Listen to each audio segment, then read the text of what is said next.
लड़ाई सिर्फ शस्त्र या आर्म से नहीं जीती जाती, बल्कि वो जज्बों से या स्ट्रैटेजी से जीती जाती है. So hey everyone, welcome to Bhushan Dutt's academy.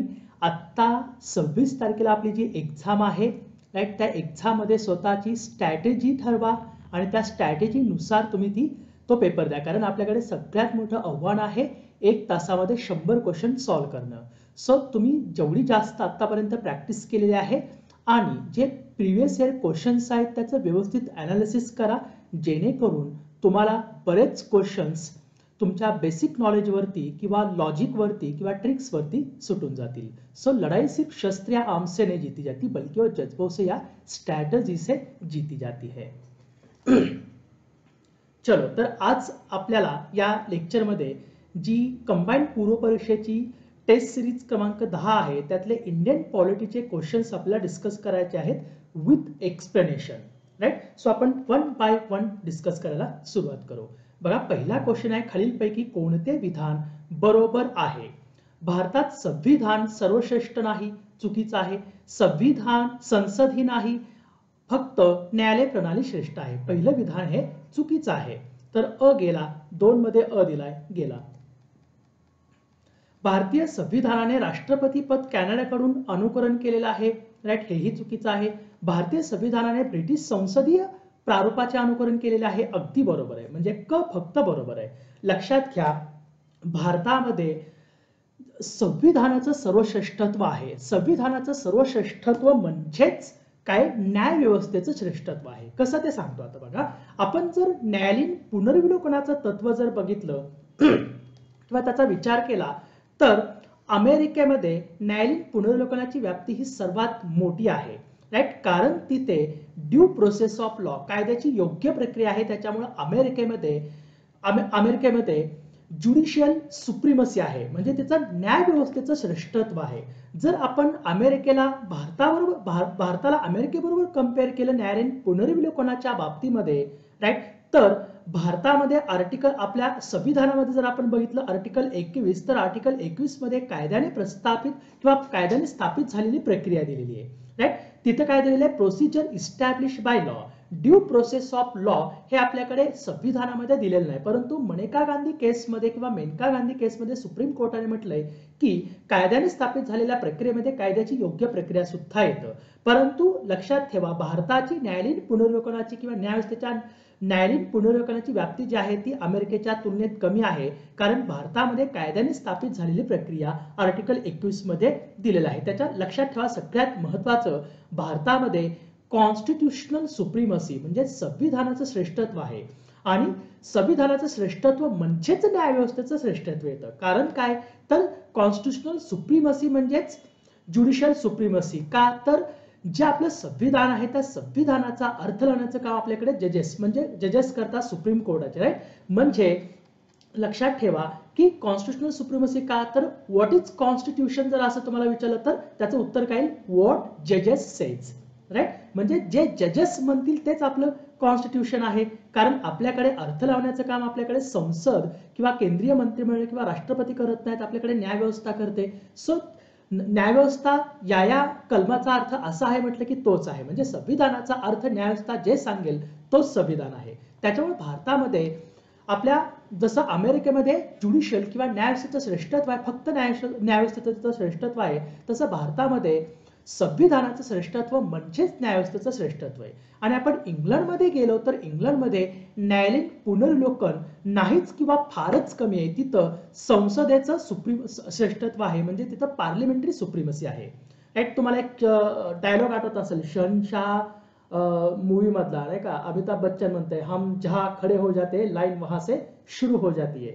तसंच आहे इंग्लंडमध्ये, राईट. तिथल्या न्याय व्यवस्थेला न्यायालयीन पुनर्विलोकनाचा अधिकार नाहीये किंवा फारच कमी आहे. किंवा लक्षात ठेवा की तिथं पार्लिमेंटरी सुप्रीमसी आहे. कुठं? इंग्लंडमध्ये. आता न्यायालयीन पुनर्विलोकन म्हणजे काय हे तुम्हाला माहिती असेल. एखाद्या कायद्याची घटनात्मकता चेक करण्याचा अधिकार भारतामध्ये कोणाला दिलेला आहे? सुप्रीम कोर्ट आणि हायकोर्ट या हायर ज्युडिशरीला दिलेला आहे, राईट. म्हणजे केंद्राने किंवा राज्याने राईट, कोणतीही कायदेकारी कृती केली असेल किंवा कार्यकारी कृती केली असेल तर त्याची घटनात्मकता चेक करण्याचं काम आपल्याकडे सुप्रीम कोर्ट किंवा हायकोर्ट करतं. राईट, तो जर घटनेला धरून नसेल किंवा नागरिकांच्या मूलभूत हक्कांचं उल्लंघन करत असेल, राईट, किंवा एखादा नोटिफिकेशन किंवा एखादा त्यांचा आदेश जर घटनेचं उल्लंघन करत असेल तर अशा कायदा अंमलबजावणीपासून रोखला जातो. सो हे लक्षात ठेवा. आता काही गोष्टी आपण कुठल्या कुठल्या स्त्रोतांकडून कुठून कुठून उसनवारी घेतली ते एकदा बघूया.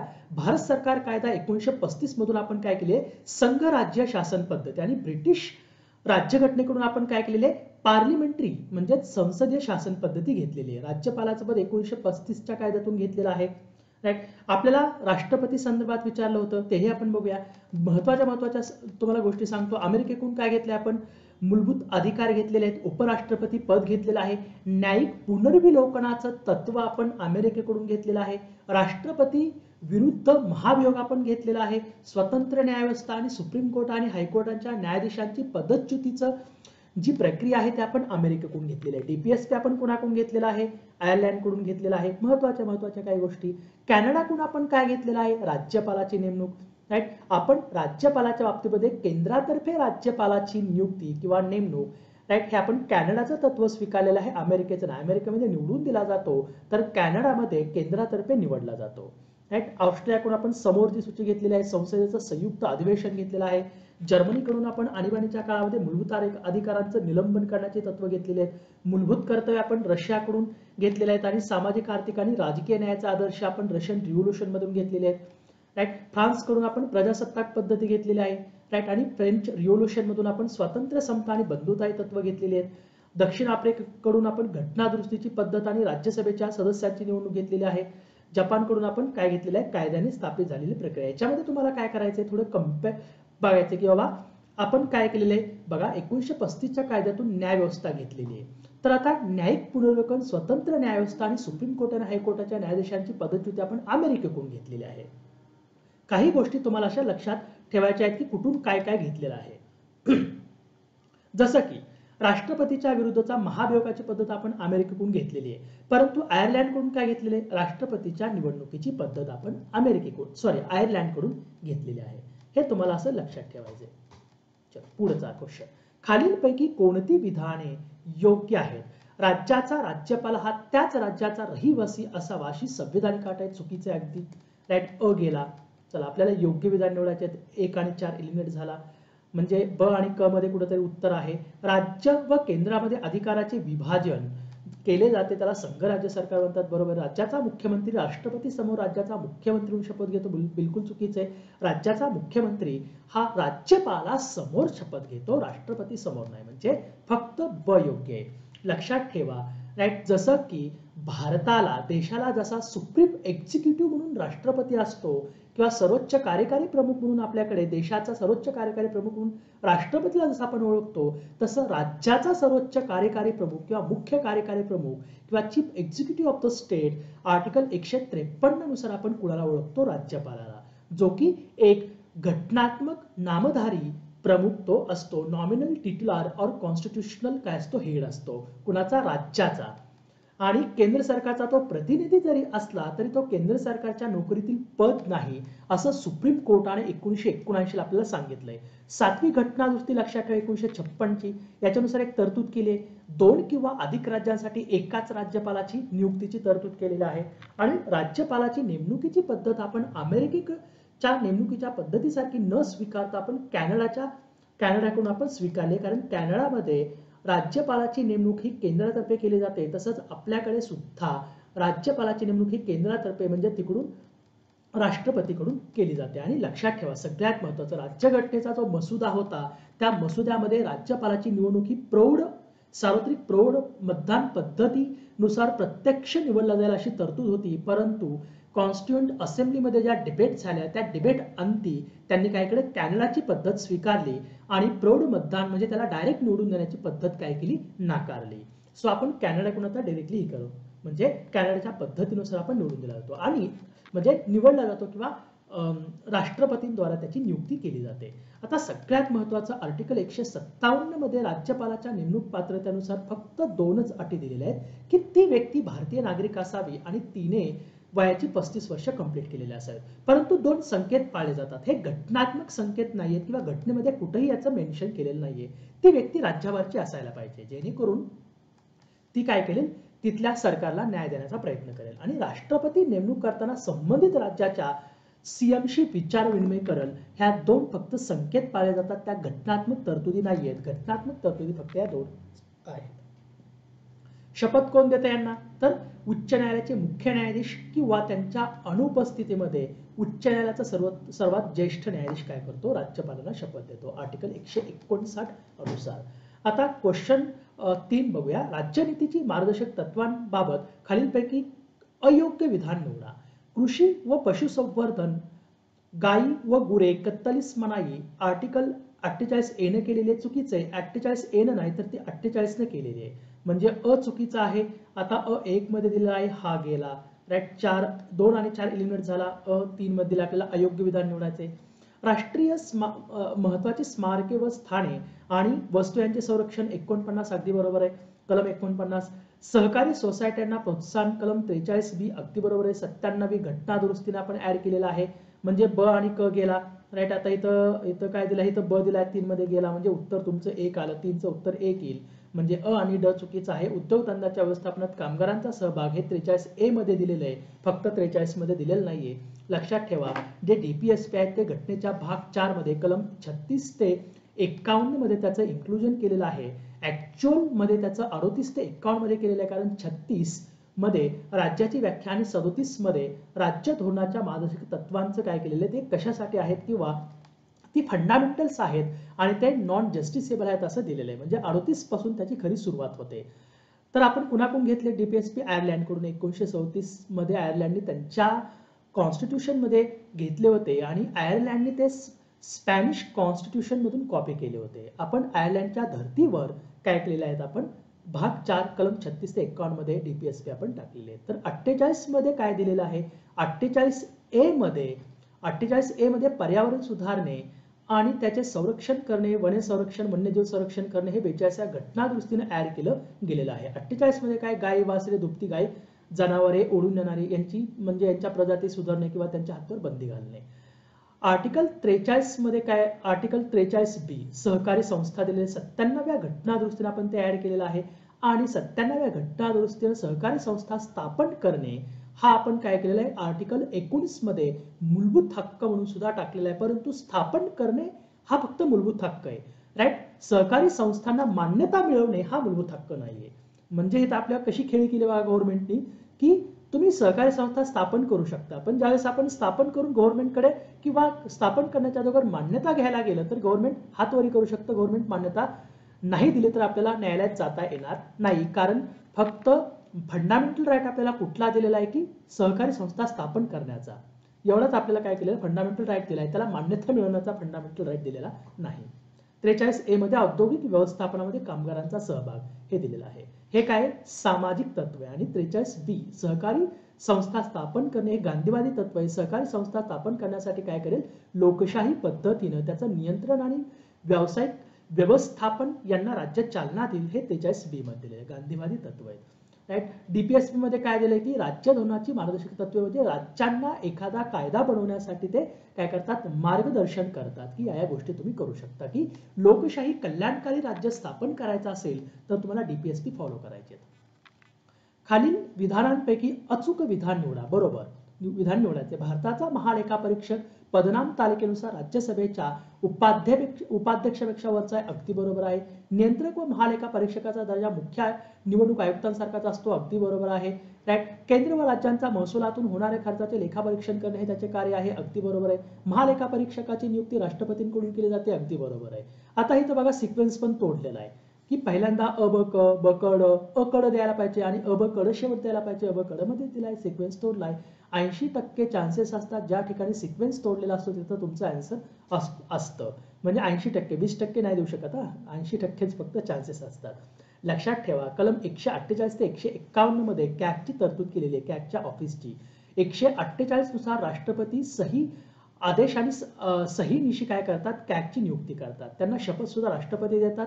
कॅगचा कार्यकाळ काय असतो, वयाची 6 वर्षे किंवा वयाची 6 वर्ष ते आपल्या पदावर राहू शकतात किंवा वयाची 65 वर्ष पूर्ण होईपर्यंत जे आधी येईल ते.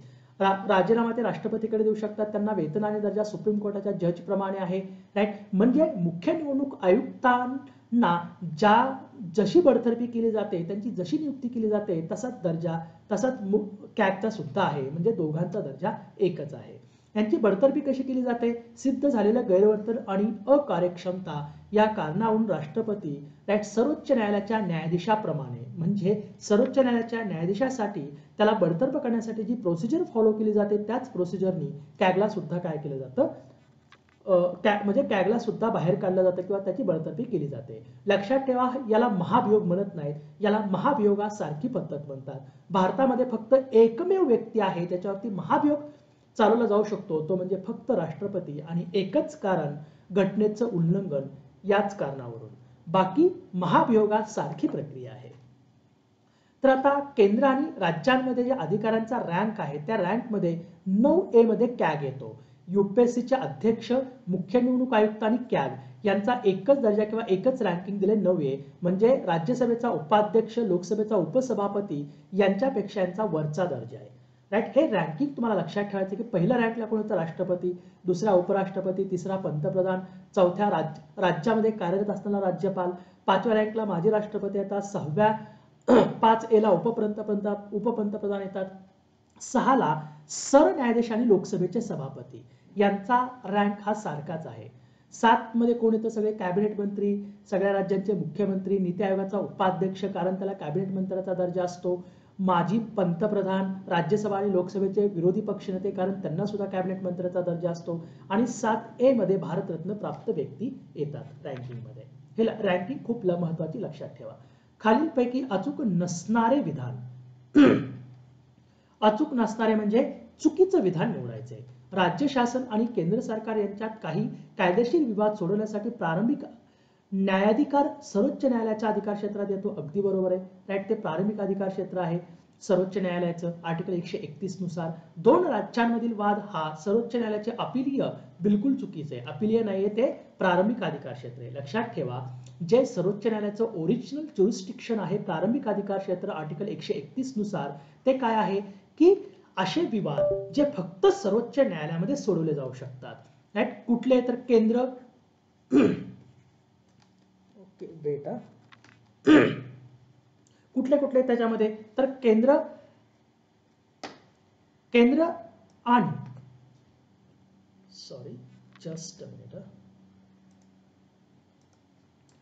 केंद्र आणि एक किंवा अधिक घटक राज्य, राईट, यांच्यामधला वाद. एका बाजूला केंद्र आणि एक किंवा अधिक घटक राज्य आणि दुसऱ्या बाजूला एक किंवा अधिक घटक राज्य, आणि तिसरा म्हणजे 2 किंवा अधिक राज्यातील वाद, म्हणजे राज्यातील वाद किंवा केंद्र राज्यातील वाद किंवा केंद्र राज्य आणि इतर राज्यातील वाद.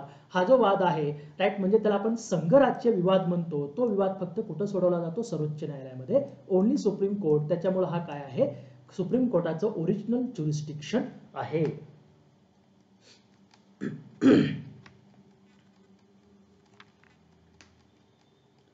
पुढचा क्वेश्चन बघा. 200 आता आर्टिकल आपल्याला विचारले. 228 अनुच्छेदानुसार अधिकार कक्षेतील दुय्यम कोर्टातील दावा स्वतःकडे वर्ग करून घेणे. अगदी बरोबर आहे. 235 नुसार काय दिले, 235 अनुच्छेदानुसार दुय्यम न्यायालयावर अंकुश ठेवण्याचा अधिकारिता बरोबर आहे. 226 अनुच्छेदानुसार मूलभूत हक्कांच्या अंमलबजावणीसाठी आदेश काढण्याचा अधिकार सर्वोच्च न्यायालयाचा नाही, हायकोर्टाचा आहे. म्हणजे 3 चुकीचा आहे. आता आपल्याला अचूक विधान निवडायचे, म्हणजे 3 तर गेला, म्हणजे अ आणि ब तर गेला, अ आणि ब. ओके, अ ब कड, ब कड कड. आणि आपल्याला काय अचूक विधान निवडायचे आपल्याला, अ ब. ओके, म्हणजे क गेला, हे तर क गेला, राईट. यापैकी नाही, हा पण गेला, म्हणजे ब आणि 1, 2 आणि 3 मध्ये कुठेतरी आन्सर आहे. 215 अनुच्छेदानुसार न्यायालयीन बेअब्दीवाद शास्ती, ओके, शास्ती अधिकार अगदी बरोबर आहे. म्हणजे फक्त क चुकीचा आहे, म्हणजे अ ब ड बरोबर आहे. लक्षात ठेवा, आर्टिकल 226 घटनात्मक उपाययोजनाच्या हक्कामध्ये, घटनात्मक उपाययोजनाचा हक्क हा आर्टिकल 32 नुसार सर्वोच्च न्यायालयाला मिळतो. म्हणजे मूलभूत हक्क, तुमच्या मूलभूत हक्कांचं जर उल्लंघन होत असेल तर तुम्ही कलम 32 नुसार सर्वोच्च न्यायालयामध्ये डिरेक्टली जाऊ शकता आणि सर्वोच्च न्यायालय असा अधिकार किंवा तुम्ही जर सर्वोच्च न्यायालयाकडे गेले तर तुम्हाला सर्वोच्च न्यायालय अशी केस किंवा तुमचा असा अधिकार नाकारू शकत नाही, परंतु उच्च न्यायालय नाकारू शकतं, कारण 226 हा काय आहे, घटनात्मक अधिकार आहे, परंतु आर्टिकल 32 हा तुमचा फंडामेंटल राईट आहे, त्याच्यामुळे ते नाकारू शकत नाही. आणि आर्टिकल 226 नुसार उच्च न्यायालयाला काय केलं, मूलभूत हक्कांच्या अंमलबजावणी संबंधी अधिकार दिलेले आहेत. म्हणजे तुमच्या जर मूलभूत हक्कांचं उल्लंघन होत असेल तर तुम्ही सुप्रीम कोर्ट किंवा हायकोर्टामध्ये जाऊ शकता. सुप्रीम कोर्टामध्ये आर्टिकल 32 नुसार जाऊ शकता आणि हायकोर्टामध्ये 26 नुसार. आता काही गोष्टी लक्षात ठेवा. जे रिट्स काढण्याचा यांना अधिकार दिलेले आहेत ते रिट्स काढण्याच्या अधिकाराबाबतीत रिट्स काढण्याचं सर्वोच्च न्यायालयाचं जे अधिकार क्षेत्र आहे ते उच्च न्यायालयाच्या अधिकार क्षेत्रापेक्षा संकुचित आहे. कारण काय, तर सर्वोच्च न्यायालय फक्त मूलभूत हक्कांच्या अंमलबजावणीसाठीच आदेश जारी करू शकतं, राईट. परंतु उच्च न्यायालय fundamental rights plus legal rights या दोन्हींसाठी आदेश जारी करू शकतं. त्याच्यामुळं रिट्स काढण्याचं किंवा आदेश जारी करण्याचं सर्वोच्च न्यायालयाचं अधिकार क्षेत्र हे उच्च न्यायालयाच्या अधिकार कक्षेपेक्षा संकुचित आहे. परंतु असं असलं तर सर्वोच्च न्यायालयाच्या आदेश काढण्याचं क्षेत्रीय अधिकार कक्षा, कारण ती पूर्ण भारत येते, हे उच्च न्यायालयाच्या अधिकार कक्षेपेक्षा विस्तृत आहे. उच्च न्यायालयाचं काय फक्त एक राज्य किंवा त्या उच्च न्यायालयाअंतर्गत जे काही एरिया आहे तो तेवढ्यासाठी ते रिट जारी करू शकतात, परंतु सर्वोच्च न्यायालय पूर्ण भारतासाठी, म्हणजे क्षेत्रीय अधिकार कक्षा ही सर्वोच्च न्यायालयाची मोठे आहे. आता लक्षात ठेवा, मूलभूत हक्कांची संरक्षक किंवा मूलभूत हक्कांची हमी कोणती संस्था देते, या दोन्हींपैकी तर फक्त सर्वोच्च न्यायालय, उच्च न्यायालय देत नाही. कारण आर्टिकल 32 इटसेल्फ फंडामेंटल राईट आणि आर्टिकल 32 नुसार जर सुप्रीम कोर्टामध्ये तुम्ही गेलं तर तुम्हाला सर्वोच्च न्यायालय ते नाकारता येत नाही, असा तुमचा रिट करण्याचा अधिकार जो आहे किंवा अधिकाराचा वापर करणे हे सर्वोच्च न्यायालय नाकारू शकत नाही, कारण आर्टिकल 32 हे itself fundamental right. But article 226 हा एक घटनात्मक हक्क असला तरी तो फंडामेंटल राईट नाहीये. त्याच्यामुळं राईट, तुम्ही जर तुमच्या मूलभूत हक्कांचं उल्लंघन जरी झालं असलं आणि हायकोर्टाकडे गेले आणि हायकोर्ट जर ती केस दाखल करून घेण्यापासून नकार दिला तर ते नकार देऊ शकतं, कारण आर्टिकल 226 हा फंडामेंटल राईट नाही. त्याच्यामुळे मूलभूत हक्कांची हमी देणारी संस्था किंवा मूलभूत हक्कांची संरक्षक किंवा एखाद्या मूलभूत हक्कांचं उल्लंघन होतंय किंवा एखादा मूलभूत हक्क लागू त्याची अंमलबजावणी होत नाही तर अशा मूलभूत हक्कांची अंमलबजावणी करून देण्याचं काम सर्वोच्च न्यायालय करत असतं. आगे चलते. खालीलपैकी अयोग्य विधान निवडा. भारतातील लोकपाल व लोकायुक्त ही पदे स्कॅन्डिनेव्हियन देशांमधील अंबुड्समन समान आहेत, अगदी बरोबर आहे. लोकपालांच्या न्यायाधिकारात पंतप्रधान, मंत्री आणि खासदार सगळेच येतात, यस. परंतु पंतप्रधान पूर्णच येत नाहीत. पंतप्रधानांच्या अंतर्गत काही जसं की अणुऊर्जा खाता आहे, राईट, हे त्यांच्या अंतर्गत म्हणजे हे लोकपाल अंतर्गत येत नाही. काही बाबी सोडून पंतप्रधान येतात. राष्ट्रपतींनी लोकपाल विधेयकाला 2015 मध्ये मान्यता दिली, चुकीचं आहे, राईट. 1 जानेवारी 2014 मध्ये मान्यता दिलेली आहे. म्हणजे क गेला, राईट, क गेला. एक आपल्याला अयोग्य विधानात निवडायचंय, 1 आणि 3 तर गेला, म्हणजे ब तर बरोबर आहे, म्हणजे दोन्ही गेला, उत्तर फक्त 4 आलं. म्हणजे चौथं विधान तुम्हाला वाचायची आवश्यकता पडत नाही. पहिल्या 3 विधानावरती तुमचं आन्सर निघून गेलंय, राईट. तुमचा इथं वेळ वाचवा, राईट. वेळ वाचवला तर तुमचं हे विधान वाचण्याचे जवळजवळ 5 सेकंद आणि पुढे निवडायचे 5 सेकंद, म्हणजे 10 सेकंद वाचतील, जे पुढच्या क्वेश्चनला तुम्हाला देता येतील. 1963 मध्ये एल एम सिंघवी यांनी सर्वप्रथम लोकपाल संज्ञा वापरली, यस. लक्षात ठेवा, जी स्कॅन्डिनेव्हियन देश आहेत, स्वीडन हा पहिला स्कॅन्डिनेव्हियन देश आहे किंवा स्वीडन हा पहिलं राष्ट्र आहे ज्यांनी ऑम्बुड्समन सिस्टम लागू केली आणि याच स्कॅन्डिनेव्हियन देशांकडून आपण ही ऑम्बुड्समन सिस्टम स्वीकारली, राईट. कुठं, भारतामध्ये लोकपाल आणि लोकायुक्त म्हणून. तर पहिल्या प्रशासकीय सुधारणा आयोगाने पण शिफारस केली होती. काय केली होती? पहिला प्रशासकीय सुधारणा आयोग तुम्हाला माहिती आहे की मोरारजी देसाई यांच्या अध्यक्षतेखाली नेमला होता आणि मोरारजी देसाई नंतर ज्यावेळेस मंत्री झाले, अर्थमंत्री, त्यावेळेस मग पुढचे दुसरे अध्यक्ष आले होते. त्या अध्यक्षांचं नाव एकदा बघून घ्या. तर यांनी अशी शिफारस केली होती की म्हणजे first ARC administrative reforms commission यांनी शिफारस केली होती की स्कॅन्डिनेव्हियन देशातील ॲम्बुड्समन आणि न्यूझीलंडमधील अन्वेषणासाठीचा संसदीय आयुक्त यांच्या धर्तीवर भारतामध्ये लोकपाल आणि लोकायुक्ताची स्थापना करावी. त्याच्यानुसार 2013 लोकपाल व लोकायुक्त अधिनियम पास केला, जो 1 जानेवारी 2014 राष्ट्रपतींनी साईन केली आणि 14 जानेवारीला तो लागू झाला. लोकपालमध्ये किती? 1 अध्यक्ष असतात आणि इतर 8 सदस्य असतात. राईट, म्हणजे 1 + 8 = ओके 9, एकूण 9 सदस्य असतात, एक अध्यक्ष आणि 8 सदस्य.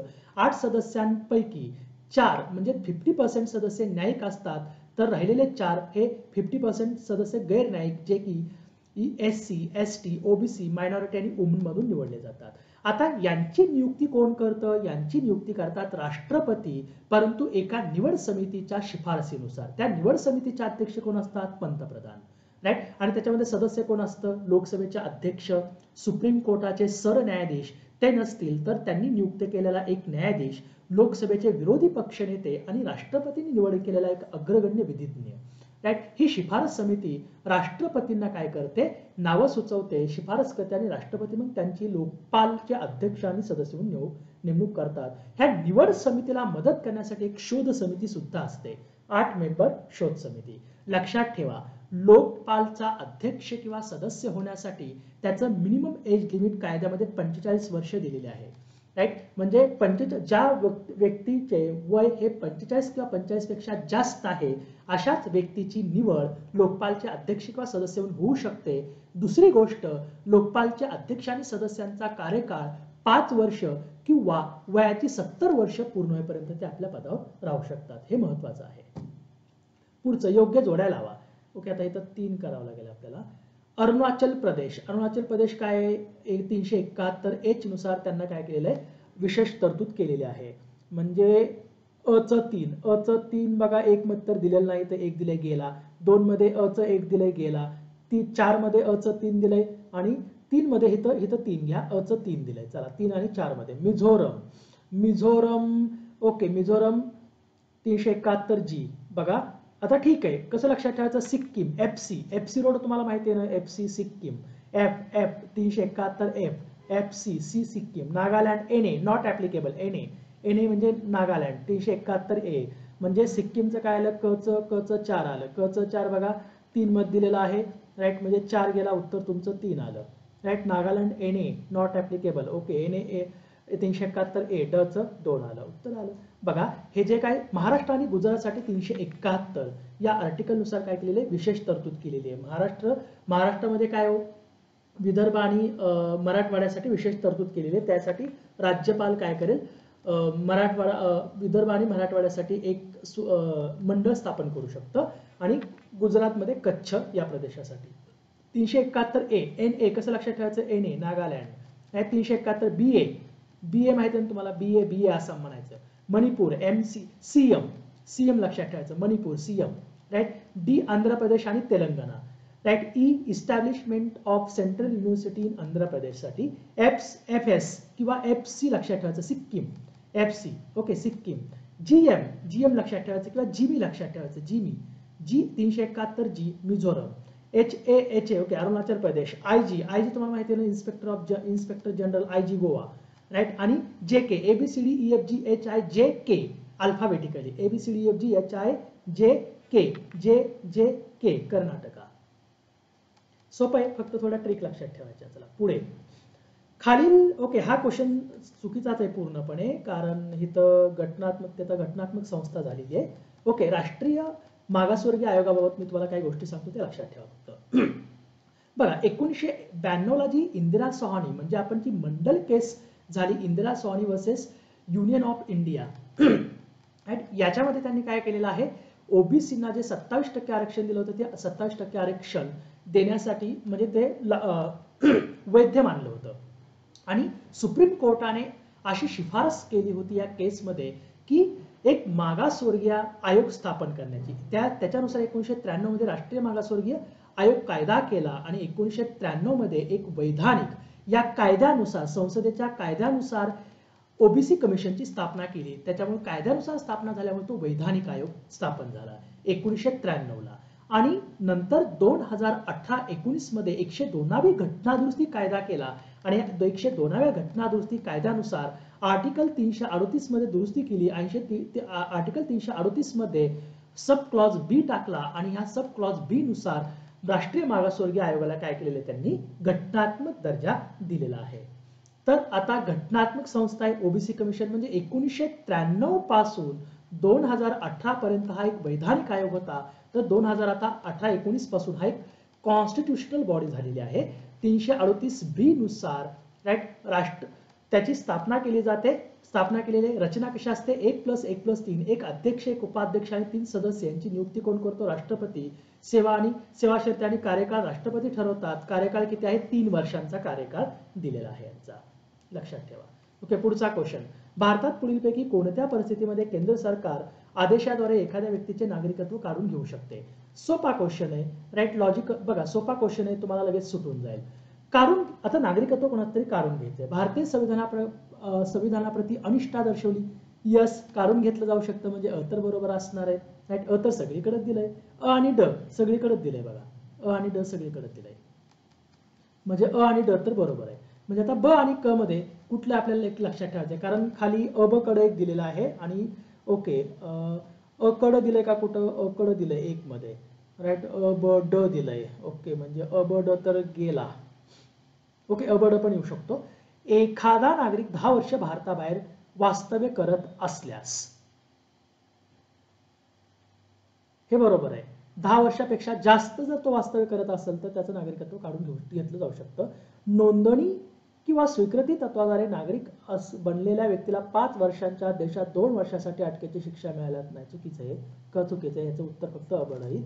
ओके, सोडून द्या, याच्यावर काही क्वेश्चन येत नाही. फक्त तुम्हाला लक्षात काय ठेवायचंय की नागरिकत्व काढून घेण्याचे 5 मार्ग आणि नागरिकत्व देण्याचे 5 मार्ग ते लक्षात ठेवा तुम्ही फक्त. चला, शेवटचा क्वेश्चन आपण डिस्कस करू. 1919च्या भारतीय प्रशासकीय कायद्यानुसार योग्य विधाने निवडा. 1919च्या भारतीय प्रशासकीय कायदा यास मॉन्टेग्यू चेम्सफोर्ड असे म्हणतात. अगदी बरोबर आहे. अ विधान तर काय आहे? बरोबर आहे. योग्य विधान अ तर बरोबर आहे.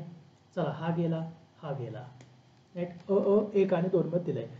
हा कायदा तयार करण्यासाठी भूपेंद्रनाथ बासू आणि चित्तरंजन दास यांच्या मदतीने तयार करण्यात आला. चित्तरंजन दास नाही, भूपेंद्रनाथ बासू होते, त्यांच्या मदतीने तयार केला. म्हणजे ब चुकीचं, चित्तरंजन दास नव्हते. या कायद्याला लाला लजपत राय यांनी जनाब दिल्ली अब तो दिल्ली तो दूर है, जनाब दिल्ली तो दूर है अशा वाक्यात प्रक्रिया दिली. ऍक्च्युली लाला लजपत राय यांनी नव्हती दिली ती प्रक्रिया. ऍक्च्युली ती टिळकांनी केसरीमधून त्याच्यावर टीका केली होती. जनाब दिल्ली तो अब बहुत दूर है राईट. त्याच्यामुळे कही गेला, फक्त उत्तर अ बरोबर आहे. लक्षात ठेवा, 1919चा जो मॉन्टेग्यू चेम्सफोर्ड कायदा आहे तो 1917चा जो मॉन्टेग्यू चेम्सफोर्ड रिपोर्ट होता त्याच्यावर आधारित होता. म्हणून त्याला 1919च्या भारत सरकार कायद्याला मॉन्टेग्यू चेम्सफोर्ड कायदा सुद्धा म्हणतात. मॉन्टेग्यू त्यावेळेचा भारत मंत्री होता आणि चेम्सफोर्ड हा त्यावेळेचा व्हाईसरॉय होता राईट. याने काय काय केलं बघा. प्रांतामध्ये दुहेरी शासन पद्धती लागू केली आणि प्रांतिक विषयांचे 2 भाग केले, सोपीव खाते आणि राखीव खाते. राखीव खाते व्हाईसरॉयकडे असायचे. आणि केंद्रात द्विगृही कायदेमंडळ आणलं, काउन्सिल ऑफ स्टेट आणि सेंट्रल लेजिस्लेटिव्ह असेंब्ली. आता 1935चा कायदा आणि 1919चा कायदा कम्पेअर करायचा आहे तुम्हाला. दुहेरी शासन पद्धती प्रांतात कुणी आणली? 1919च्या कायद्याने. दुहेरी शासन पद्धती केंद्रात कुणी आणली? तर ती आणली 1935च्या कायद्याने.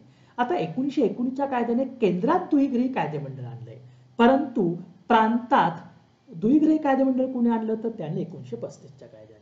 आणि जे उर्वरित अधिकार आहेत ते 1935च्या कायद्याने व्हाईसरॉयकडे दिले होते, ज्याला आपण रेसिड्युरी पॉवर म्हणतो.